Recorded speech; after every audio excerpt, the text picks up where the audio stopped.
Megali, bom dia pra Sheila, bom dia pros nossos ouvintes. E galera, voltou, hein?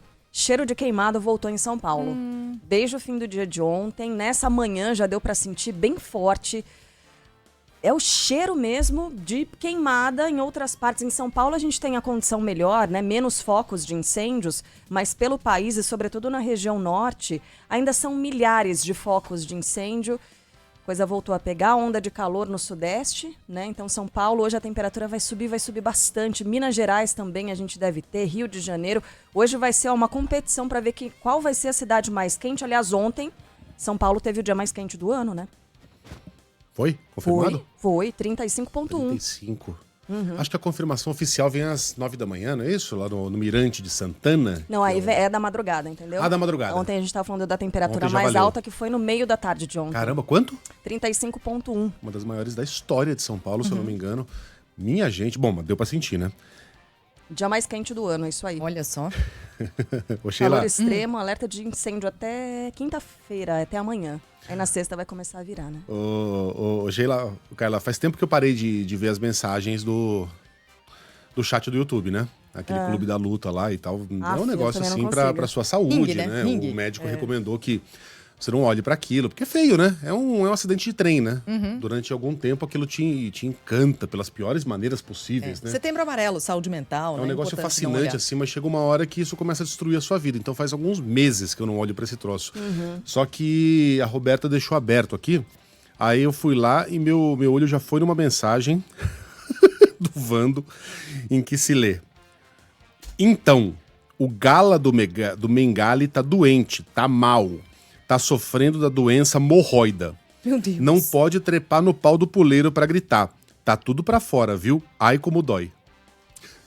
E aí eu lembro por que eu parei de olhar pra esse troço. Em compensação, tem gente bacana aqui no WhatsApp mandando bom dia. Nós aqui de Brasília ganhamos 35,4 graus. Ó. Umidade 9%, ganhou não sei o quê. O Arthur pede um beijinho. O Arthur tá com o Luiz Otávio. O Arthur é autista, adora o galo, adora a bateria e pede para que o Luiz repita várias vezes. E ele também conhece e repete todas as vinhetas da Band que News legal. FM. Lindo, um beijo. Arthur, Beijo, Arthur. Os dois. Tem um Arthur muito legal que trabalha aqui, viu, Arthur? O Arthur Cuvre. Aí tem Isso. também o Arthur Coelho. Tem? É, Temos, um deles é legal, não vou dizer... Não, brincadeira, os dois são. temos vários Artures. Vamos falar de Arthur e Sheila Magalhães. Bom dia. Bom dia, Mega. Bom dia pra Carla. Bom dia aos nossos ouvintes. É nóis, Corinthians! 3-0. Que dia, que manhã pro corintiano, hein, gente? Passamos pra semifinal da Sul-Americana. Foi uma maravilha o jogo de ontem. Então, o corintiano hoje tá com um sorriso de orelha a orelha. Eu bati o olho nessa mensagem no chat do YouTube. Hoje a Sheila tá rindo à toa e tô mesmo. Mais sorte. E vitória do Corinthians. Hoje é o dia do rádio. Parabéns! Esse veículo que a gente ama, que deu tanta coisa pra gente, né? Esse osso que fica no antebraço, que é, né, tão importante pra gente. É brincadeira, não é muito Não, legal. mas é verdade, gente. Então, é muito legal poder celebrar junto com os nossos ouvintes o Dia Nacional do Rádio. Obrigada pelas mensagens todas. Quem quiser contar histórias aí com a Band News FM, com rádio, manda pra cá também. 11 999 592 100. Bom dia. A Penha continua aguardando um abraço do Rivotril e vai continuar esperando. Abraço. Beijo, Penha. Beijo, Penha. Não sei se Penha é uma pessoa ou é a ou se é região. o bairro na Zona Leste. Não sei. De qualquer maneira, abraçamos todos. Agora, vocês podem mandar um beijo pro Lorenzo? Podemos. Ele é filho aqui do nosso ouvinte, do Fernando Manfron de Curitiba, e tá completando 14 anos e Aê! falou, quer parabéns. Parabéns, beijo. Lorenzo. A Penha é o bairro, tá? Quem mandou foi o Marco. Valeu, Marco. Beijo, Todo Penha. mundo apresentado, todo mundo Valeu, escalado. Natalino! Olha lá, só falta ele, meu galo. Toca a bateria.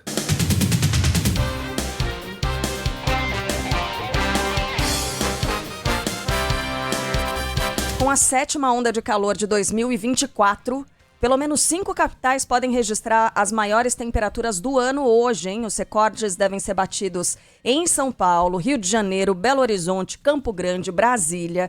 Em Campo Grande, os termômetros podem atingir... Ah, não chega a 40 graus, não. 39,8, tá? De acordo com a Climatempo. Rio de Janeiro, 39,5. Em São Paulo, 35 graus mais uma vez. Belo Horizonte, 34,4. Brasília, 34 graus. Essa nova onda de calor que começou na última segunda-feira deve se estender até a sexta. E no Rio Grande do Sul, a Defesa Civil alerta para a possibilidade de mais chuva nos próximos dias. Ontem, em alguns municípios, houve queda de granizo, os ventos muito fortes passaram de 100 km por hora. Os detalhes chegam com Gilberto Echauri.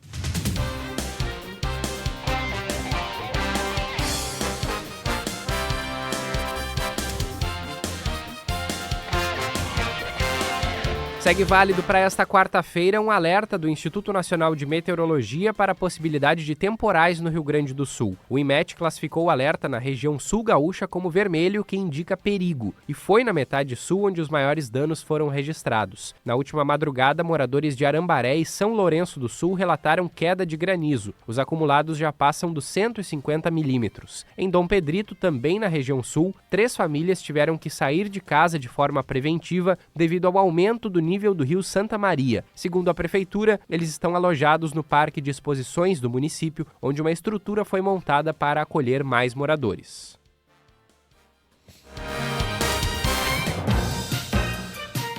Um dia após a agressão do assessor de Pablo Marçal ao marqueteiro de Ricardo Nunes em São Paulo, a presidente do TSE condena os episódios de violência durante a campanha.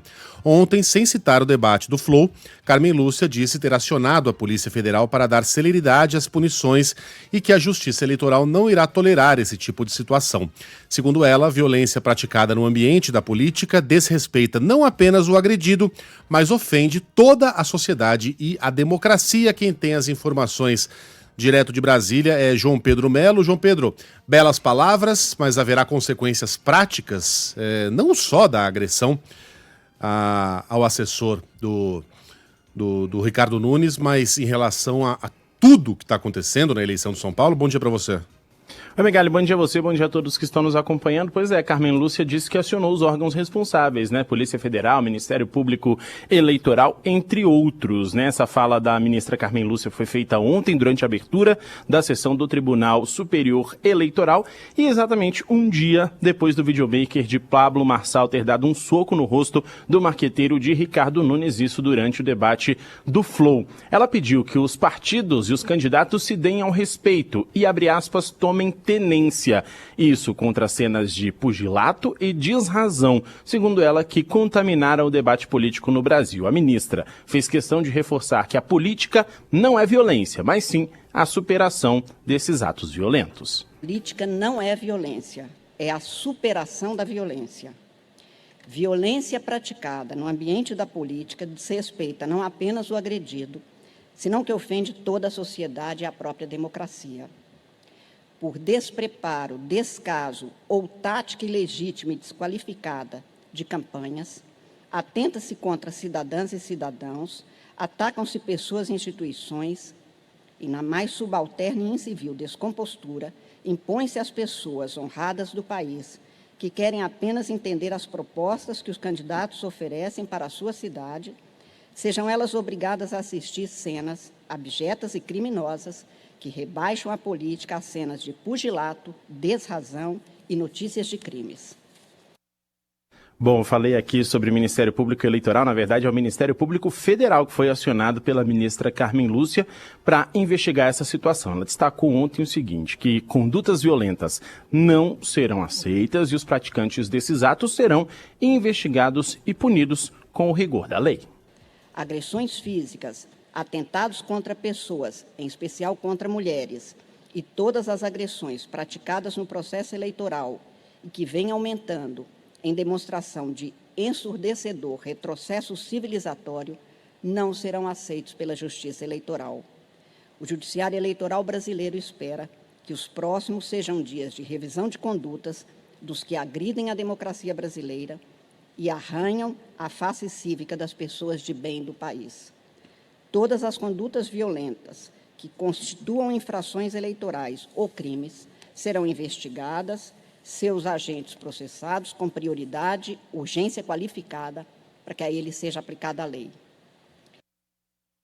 Bom, pessoal, para a gente finalizar, Carmen Lúcia alertou aos partidos políticos sobre recursos financeiros e humanos que são do povo brasileiro e estão sendo utilizados durante o pleito. Ela lamentou, inclusive, que o dinheiro dos financiamentos, tenha sido usado por campanhas que estão também usando do artifício da violência. Ela afirmou ainda o seguinte, que é preciso exigir, em nome do eleitorado brasileiro, que candidatos e auxiliares de campanha deem-se ao respeito. E se não se respeitam, que respeitem a cidadania brasileira, porque ela não está à mercê de cenas e práticas que envergonham e ofendem a civilidade democrática. Essa fala, então, da ministra Carmen Lúcia na abertura da sessão do Tribunal Superior Eleitoral e, como a gente falou, com consequências já acionamento da Polícia Federal e também do Ministério Público Federal.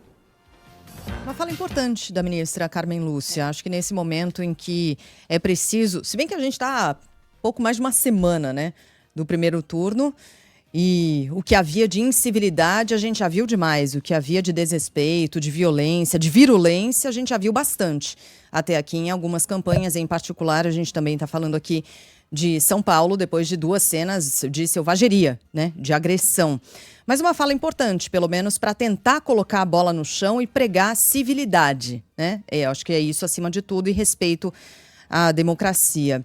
Em São Paulo, Pablo Marçal disse que vai manter o agressor de Duda Lima, o videomaker Nahuel Medina, na equipe. Segundo o candidato do PRTB, o assessor só vai deixar a campanha de José Luiz da Atena sair do PSDB e se o marqueteiro de Ricardo Nunes fizer o mesmo. Agressão investigada pela Polícia Civil. Nem me despedi, agradeci aqui o JP. Vou deixar o agradecimento e seguir com você, Thiago Muniz. Bom dia. Bom dia, Sheila. Bom dia a todos. O candidato à Prefeitura de São Paulo pelo PRTB, Pablo Marçal, reiterou que, na visão dele, a equipe dele não começou as agressões contra o marqueteiro da campanha de Ricardo Nunes, Duda Lima, e, dessa maneira, ele mantém o videomaker Nahuel Medina, que também é assessor, sócio de Pablo Marçal, ele integra a campanha e então ele será mantido pelo candidato do PRTB no grupo de campanha.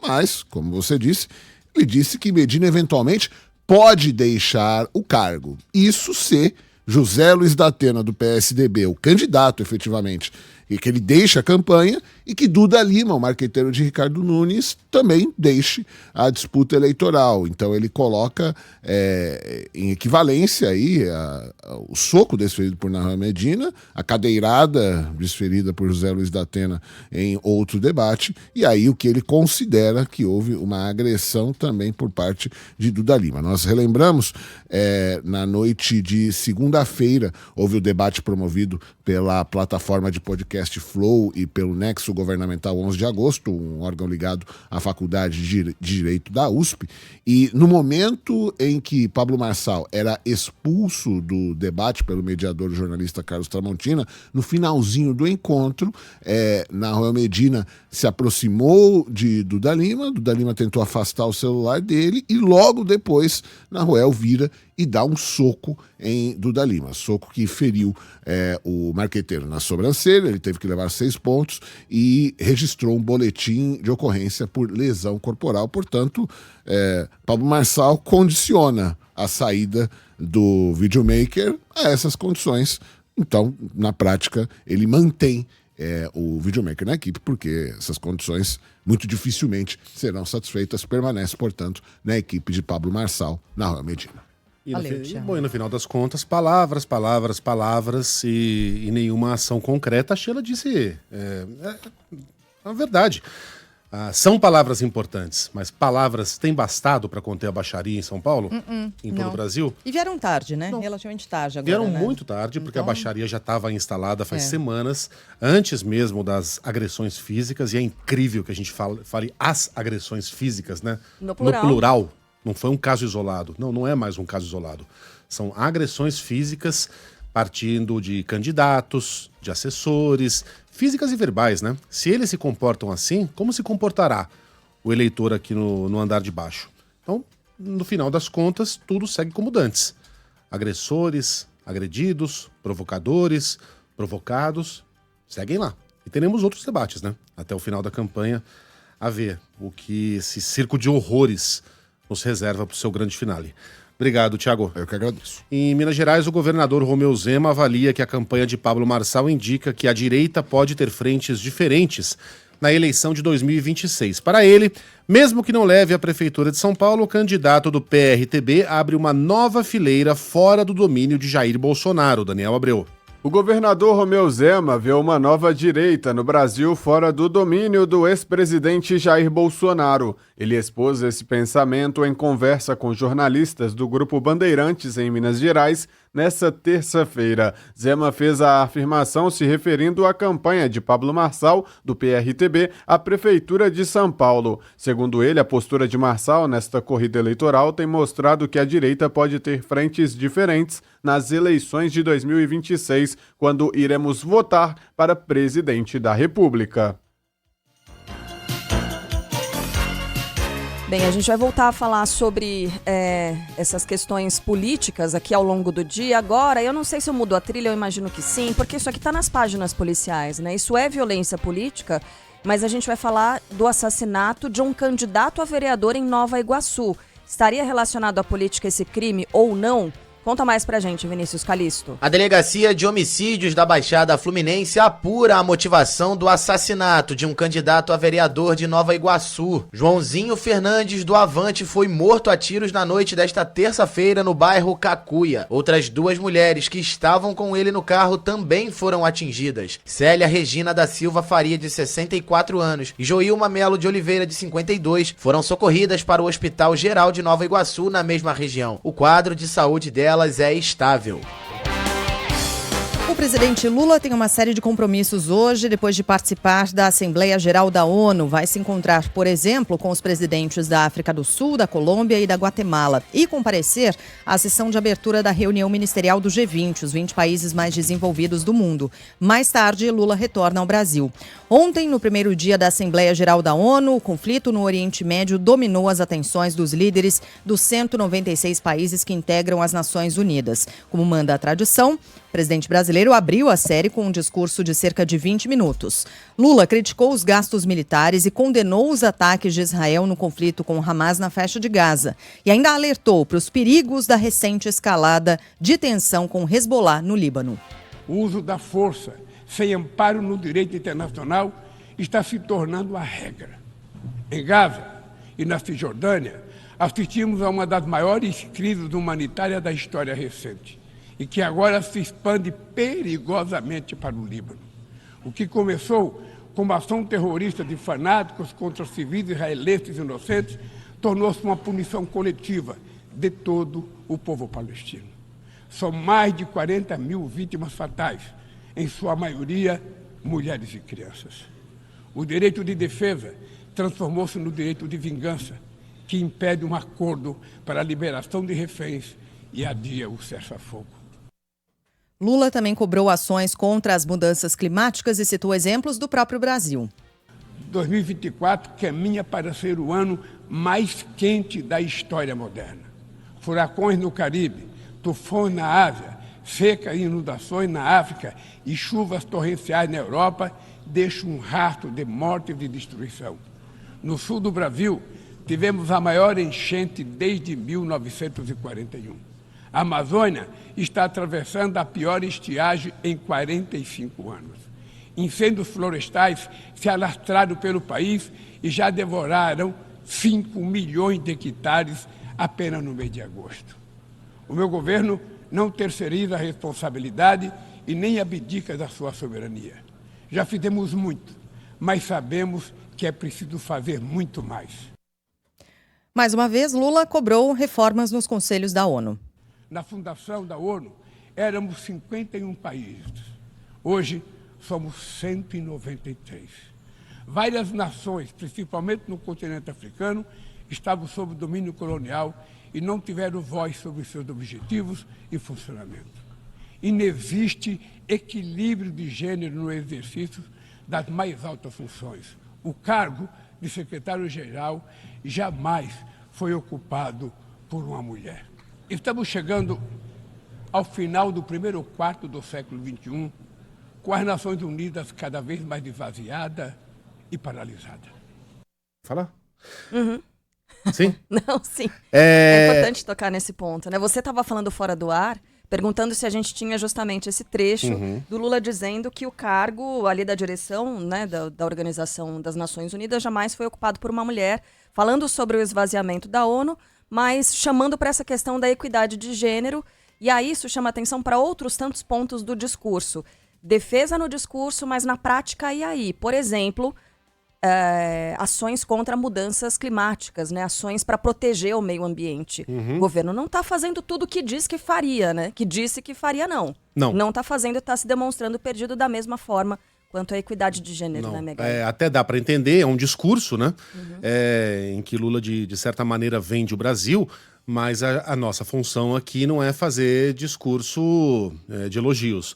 A nossa função é confrontar o homem público com as suas palavras e as suas ações. O presidente cobra equilíbrio de gênero nas mais altas funções das Nações Unidas, diz que na cúpula da organização esse equilíbrio é inexistente, ocorre que ele também é inexistente no governo Lula, em seu governo. O primeiro governo Lula, vou pegar emprestado os dados aqui de uma coluna de hoje na Folha de São Paulo da Marilis Pereira Jorge. Ela que apurou esses dados. O primeiro governo Lula teve 30,8% de mulheres em cargos de liderança. 20 anos se passaram e hoje nós temos 38,4%. Em 20 anos, um crescimento quase dentro de uma certa margem de erro é irrelevante, até porque as mulheres no governo Lula, com a exceção de Simone Tebet e de Nízia Trindade, e olha que o presidente tentou rifar o cargo de Nízia Trindade por mais de uma vez para agradar o Centrão, ocupam ministérios menos importantes.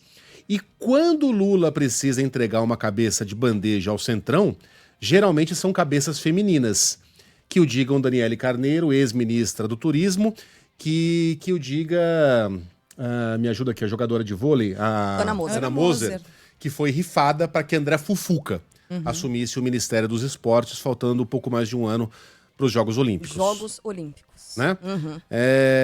Então não ajuda. Isso sem falar na presidência da Caixa Econômica Federal, que era exercida por uma... Enfim, a Rita Serrano, né? Foi substituída por um homem, exatamente na época em que o governo lançava uma campanha chamada Brasil Sem Misoginia. Então, são bonitas as palavras do presidente, mas elas não condizem com as ações do próprio Lula como chefe de Estado, e é a nossa função apontar essa contradição. E, aliás, Flávia, nossa ouvinte está lembrando aqui, quantas mulheres ele indicou para o STF quando teve oportunidade? E muita pressão, né, ainda assim. Nenhuma está lembrando a Flávia. Exatamente. Eu estava vendo aqui reportagem da Folha de São Paulo ainda sobre esse assunto, falando inclusive da cota pessoal do presidente Lula, porque tem isso, né? Tem a cota partidária, a cota do PT de indicações para ministérios, de partidos aliados, e tem a cota pessoal do presidente Lula. Se você considera a mesma cota pessoal do presidente Lula, são 10 ministros, 7 homens, 3 mulheres. Lula poderia se defender dizendo que ele recomendou para sua sucessão uma mulher, Dilma Rousseff. Isso é verdade, mas não é. É uma meia-verdade. E meias-verdades, na boca de políticos, costumam ser mentiras inteiras. O preferido de Lula era José Dirceu. Não podendo ser candidato, Dirceu caiu em desgraça no Mensalão, o escolhido de Lula seria Antônio Palocci. Palocci também caiu em desgraça com o escândalo de Ribeirão Preto. Um abraço para o Francenildo. Com essas duas cartas fora do baralho, praticamente não restou alternativa que não fosse a então ministra de Minas e Energia, Dilma Rousseff. Ela não foi a primeira escolha do então presidente Lula. Em frente? A gente está pegando esses pontos e fazendo críticas e colocando mesmo o discurso diante das ações do homem público, como está dizendo o Megali, porque é o nosso dever fazer isso. Não tem ninguém pegando no pé de ninguém aqui.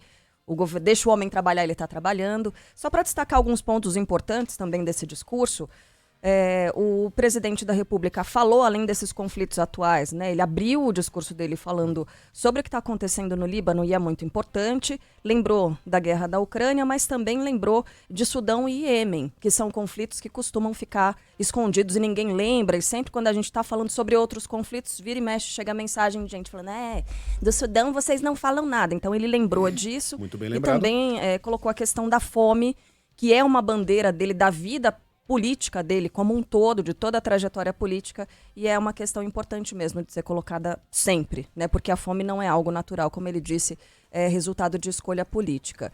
O secretário-geral da ONU também se posicionou com relação ao conflito no Oriente Médio. Sem citar Israel, Antônio Guterres se mostrou preocupado com a escalada da tensão no Líbano. Gaza is a non-stop nightmare that threatens to take the entire region with it. Look no further than Lebanon. We should all be alarmed by the escalation. Gaza é um pesadelo contínuo que ameaça desestabilizar toda a região. Não é necessário procurar muito longe, basta ver o Líbano. Todos deveríamos estar alarmados com a escalada. O Líbano está no limite. O povo do Líbano, o povo de Israel e o povo do mundo não podem permitir que o Líbano se torne outra Gaza. Sejamos claros, nada pode justificar os abomináveis atos de terror cometidos pelo Hamas em 7 de outubro ou a tomada de reféns. Condenei a ambos repetidamente e nada pode justificar a punição coletiva ao povo palestino.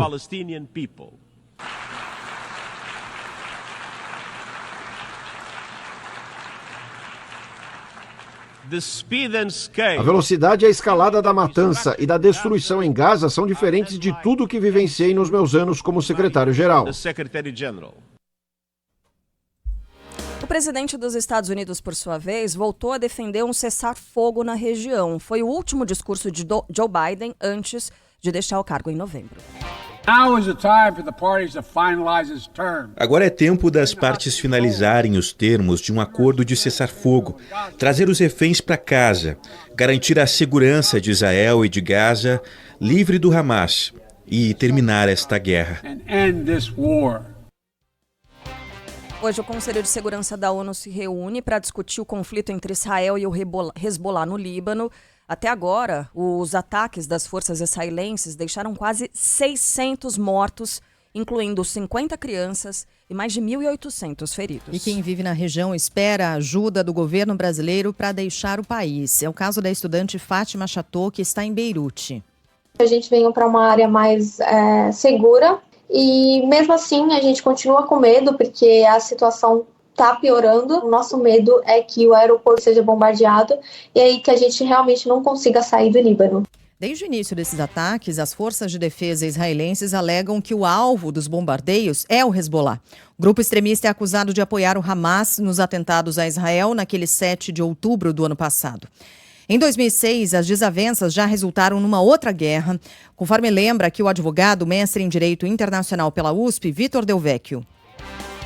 Israel e grupos do Líbano, sobretudo o Hezbollah, se confrontam há muitas décadas tentando prevalecer um perante o outro, por disputas de território, por disputas de soberania, de retórica até. Mas o que a gente tem assistido hoje é que Israel está extrapolando os ataques nas áreas de domínio do Hezbollah. Só no Brasil vivem cerca de 10 milhões de libaneses entre imigrantes e descendentes. Um deles é o comerciante Bilal Jamar, que chegou a São Paulo com 18 anos, fugindo da guerra. Imagina você refugiado para um lado, depois refugiado de volta para outro lado. Isso aconteceu durante 15 anos. Eu escapei da morte dezenas de vezes ou mais ainda. A população não tem nada a ver com isso. Ninguém quer guerra. E quem pagou a conta? Os civis, sempre.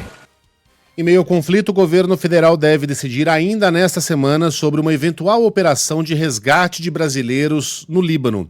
De acordo com informações apuradas pela Band, a FAB está de prontidão e com 2 aviões preparados para decolar. Em Beirute, Romilda Salan sente medo, sofre com a queda de energia e internet e só pensa em voltar ao Brasil. E conseguiram sair, voltou a luz. A gente não tem condições de sair daqui por conta própria, porque está um absurdo, as passagens subiram muito e a gente está aguardando ver se o governo brasileiro, se realmente fica mais forte a guerra, se o governo brasileiro vai fazer uma evacuação. A intenção é, além de buscar os cidadãos que vivem no país do Oriente Médio, levar ajuda humanitária aos libaneses. Por enquanto, o aeroporto de Beirute ainda opera, mas vários voos têm sido cancelados e rotas alternativas estão em estudo. O especialista em direito constitucional Acácio Miranda Silva Filho cobra um esforço do governo federal. O que o Brasil deve é fazer todos os esforços para, em negociação com o Líbano e com todos os outros países que façam fronteira com o Líbano, de uma forma ou de outra, tentar tirar esses brasileiros de lá. Segundo o Itamaraty, mais de 20 mil brasileiros vivem atualmente no Líbano, muitos na área do conflito com Israel. Perguntar para você, a gente vai falar daqui a pouco mais sobre esse conflito. Eu já ia atravessando uma coisa. Parece que eu tô um pouco ansiosa também, igual o Megali com o jogo de hoje. Mas não tô não. Eu tô. Daqui a pouco a gente vai falar mais sobre esse conflito, né? Sobre os bombardeios de Israel sobre o Líbano, esse conflito com o Hezbollah. Beatriz Ferretti, editora de internacional da Band News TV, vem aqui trazer todas as informações, uma vez que o Felipe Killing ainda está de folga, né? Nessa semana, volta na sexta-feira. Aí o que eu queria perguntar pra vocês é o seguinte: vocês já fizeram apostas online? Nunca. Nunca fez? Nunca. Eu tenho vários amigos que fazem, eu também nunca fiz. Eu concordo, assim, confesso que eu não costumo apostar muito. De vez em quando em Mega Sena, quando tá muito acumulada, mas já sem esperança de que eu vou ganhar. E tem muita gente que acredita que a mudança de vida tá aí, né? Que aposta e quando ganha alguns centavos, 2, 3 reais, sei lá, 30 reais, já acha que aquilo é pra ele. O Megali, ele caiu nessa ilusão. Ele apostou um negócio comigo, tô devendo até hoje 6... Ah, é verdade, né? 6 cervejas, né? 6 cervejas. Isso. Foi em de 2022. 2022. Tô esperando até hoje. Não, é um iludido, né? É um iludido. Fico em casa lá balançando a caneca. Cadê? E nada Cadê? pra ter cerveja. Cadê? Agora, quando é dinheiro, quando envolve dinheiro caindo na sua conta, ou na conta das pessoas que acabam ficando viciadas nisso, o problema pode ser sério e pode crescer bastante. Por que eu tô falando disso? O Banco Central ele fez um levantamento que aponta que os brasileiros gastam cerca de 20 bilhões de reais por mês com apostas online. Eu tive dificuldade também em compreender esse valor, Megali, quando eu ouvi. Muita grana. Falei, não é possível. Voltei e são informações do Banco Central. Só dinheiro de quem recebe o Bolsa Família, 3 bi, segundo o Banco Central. Vamos ouvir aqui as informações da Thaís Esprovier. Sabe o que eu fico curioso? Gastam 20 bilhões. Quanto ganham? Certamente perdem mais do que ganham, Muito né? mais, Essa é a regra do jogo. Sim, Mas quanto? Quanto volta? Porque um ou outro ganha, né? Um ou outro sai no lucro, a grande maioria perde dinheiro. Sim. É assim que funciona. É assim que funciona a loteria esportiva, é assim que funciona cassino, é do jogo. Literalmente é do jogo. Quanto será? Será que tem a informação? Vamos ouvir a manchete? O Banco Central divulga um balanço sobre os valores destinados a sites de aposta desde o início do ano. Segundo o BC, os brasileiros destinaram cerca de 20 bilhões de reais por mês às chamadas bets. Dos 24 milhões de apostadores, o Banco Central ainda aponta que 5 milhões são beneficiários do Bolsa Família. O balanço mostra que essa parcela transferiu 3 bilhões de reais só em agosto aos sites de apostas, o que corresponde a 21% do pago pelo governo no mês passado. Em média, de acordo com o BC, o beneficiário do Bolsa Família destina R$ 147 reais por mês às bets. O levantamento do Banco Central foi feito a pedido do senador Omar Aziz, do PSD do Amazonas. Quando a gente fala de tanto dinheiro envolvido, de tanta gente envolvida, vem a importância da regulamentação, que é esse momento que a gente vive. É preciso separar joio do trigo. É preciso que haja uma cobrança devida de impostos. É o correto. É o correto. Não dá para um setor ser beneficiado em detrimento de outros setores. Não. Tem regras e essas regras precisam passar a ser cumpridas. Por isso a gente vive esse momento de regularização desse setor, de regulamentação desse setor. A gente está falando de muito dinheiro e de muita gente, né? E de algo que pode levar a pessoa ao vício mesmo do jogo, porque mexe com a química cerebral, né? Mexe com dinheiro. Então, detalhe, essa grana é só no Pix, né? É só no Tudo Pix. bem, que é a maioria, né? A maioria, mas não Maior tudo, né? parte, Tem cartões também. Isso, e tal, mas exato. É a grossa fatia, mas não é o total. E a gente está falando aí desse... Você perguntou, né, da taxa de retorno desse dinheiro. A gente não tem esse levantamento. Agora, tinha ouvinte falando aqui, Megali, que, olha, casas de aposta trabalham com, sei lá, 90% de lucro. Será? Taxa de 90%. Uau! Acredito que Será sim, que né? é tudo isso? É. Pode ser. Enfim, vários ouvintes também defendendo que a minha dívida com o Megali prescreveu. Obrigada. Não prescreveu não, são 5 Obrigada, anos. meus caros. Nem vem. Não é o que eu encontrei aqui. É uma matéria do Lance. Deixa eu ver de, 90%, cara, nem a jotagem. O lucro situa-se entre 4% e 6% do valor apostado. Eu não acredito que seja de 90%. Deve ser sim 90%. Acho que tá muito no chutômetro, né? É muito, tá muito gente. no chutômetro, Pensa numa roleta de cassino. A casa ganha no zero, né? Porque o zero, ele não é nem preto, nem vermelho, nem par, nem ímpar. E o zero não tá no feltro, né? O que vai de 1 até 100. Então, as chances da casa contra o jogador geralmente são de 51 a 49. Ou 50,5 a 49,5. É uma chance a casa tem um pouquinho a mais de chance que o apostador, quando o apostador pega ou para o ímpar, ou preto e vermelho e tal. O 0 faz a diferença. Só que aí no grosso, né, e isso se torna uma montanha de dinheiro quando a gente pensa numa cidade como Las Vegas, Atlantic City. 90% eu acho que não pode ser. Não pode ser. Mas enfim, que é bem maior. Essa matéria do Lance fala de 4 a 6%. Será? Bom. E tem um ouvinte dizendo o seguinte: é importante colocar a diferença entre essas apostas esportivas e o tal do jogo do tigrinho. Ah, sim. Sem sombra de dúvida. Exato. Porque o jogo do tigrinho faz o quê? Ele leva a pessoa a acreditar que ela tem habilidade para jogar aquilo ali e que o ganho depende do que ela tá fazendo, assim como nas apostas esportivas, né? Vai do conhecimento da pessoa que está acompanhando o futebol, que conhece os jogadores e sabe fazer a combinação ali de elementos, e aí ele vai ganhar de acordo com a aposta que ele fizer, né? Levando o conhecimento dele em consideração. Tigrinho não, é pura sorte. Pura sorte, né? Não tem nada da habilidade da pessoa colocada em jogo ali. Sorte, né? Então. A gente tem que azar, confiar né? naquilo, né? Ou azar também. Não é como uma roleta que tá lá na sua frente girando, né? Ou um blackjack que tem um croupier virando as cartas. O pior é que a pessoa acredita que ela tem algum controle sobre isso, não entendeu? Tem. Nenhum, zero. Não vai da sua habilidade absolutamente. Aí, como diz o Megali também, pode ter a tal da garrinha ali. Lembra da operação da garra mole? Sim. Da Paz pra pegar de o bichinho de pelúcia lá? Operação Paz de Isso. Cristo das máquinas de bichinho de pelúcia. Dizem que as roletas usam ímãs, que o croupier também faz os slide of hands lá, truques de mão, mas pelo menos o cara tá na sua frente, né? Agora o tigrinho, confia, fio. Vamos nessa? Vamos falar do Gustavão? Yes. Gustavo Lima, você. Deve voltar. Deve voltar amanhã ao Brasil para cumprir a agenda de shows nos próximos dias. Ontem, ele teve a prisão revogada pelo Tribunal de Justiça do Recife. O artista é alvo do mesmo inquérito que levou a influenciadora e advogada Deolane Bezerra à cadeia.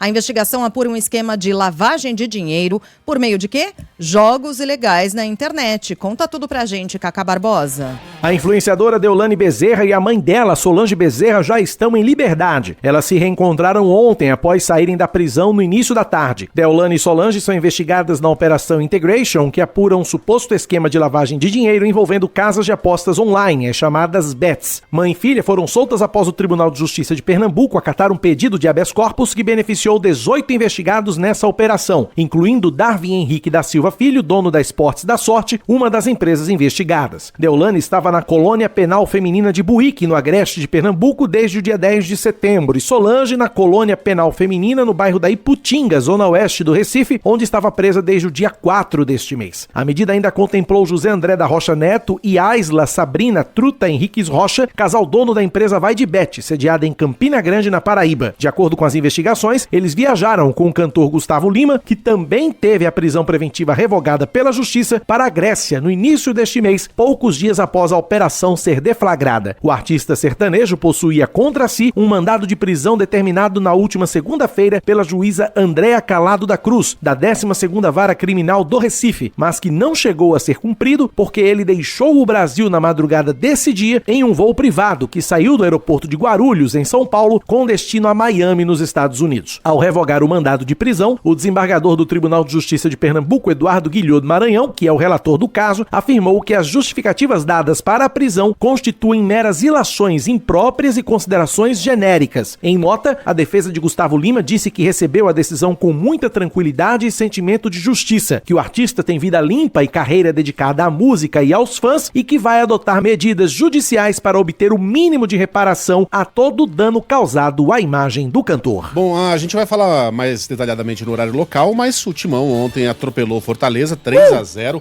5-0 no agregado, e pela Libertadores da América, em casa o River Plate venceu o Colo-Colo por 1-0 e é o primeiro classificado para a semifinal do torneio.